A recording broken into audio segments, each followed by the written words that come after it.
In today's Minute with Craig, we're going to talk about tariffs. Tariffs are in the news. Tariffs have been in the news since November. And so let's dig in a little bit into what a tariff is. A tariff, simply put, is a tax on imports. Give you an example. Let's say that a home builder in Wisconsin imports lumber from Canada. If we put a 25% tariff on that lumber, then for every $100 of lumber pre-tariff, now that importer buys the $100 of lumber and cuts a check for $25 to the government as a tax. That lumber now costs the importer $125 instead of $100. So that importer then, when they sell that lumber or they build a house, they're going to have to reflect that increased tax they paid the government in the cost of those materials. And that, in a nutshell, is a tariff. Well, let's dig one layer deeper. When we think about why we use tariffs from an economic standpoint, we can use tariffs for a number of reasons. We can try to raise revenue from a federal government standpoint. We can participate in what's called protectionism as well. And either way, the idea is, okay, well, if we raise the cost of goods outside the United States, perhaps we're more likely to use goods generated inside the United States. Growing up, I lived in El Paso, Texas.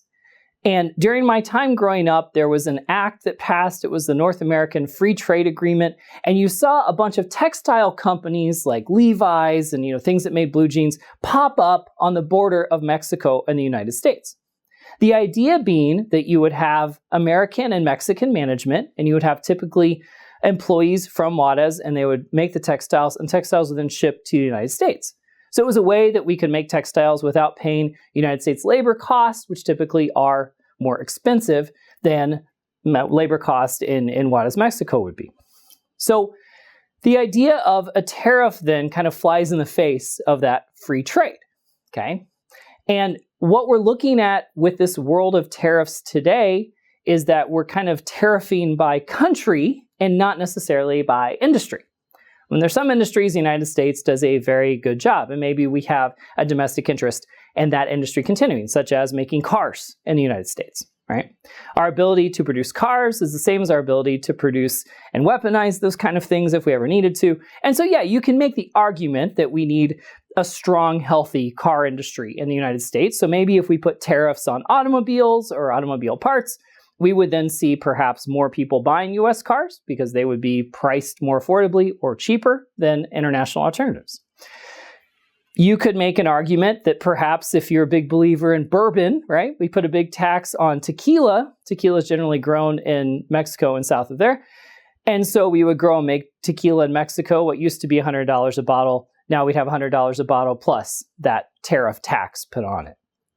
But to summarize a little bit about tariffs, the reason that we use tariffs might be to raise funds. It might be to protect American jobs, to grow American industries.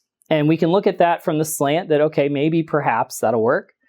The danger of tariffs is that there are local economies and synergy economies and a real global economy that when we start to introduce tariffs becomes significantly less efficient and has different middlemen and different costs and fees and structures that weren't there in the past. So I wanted to share a little bit about tariffs with you today. I hope you learned a few things.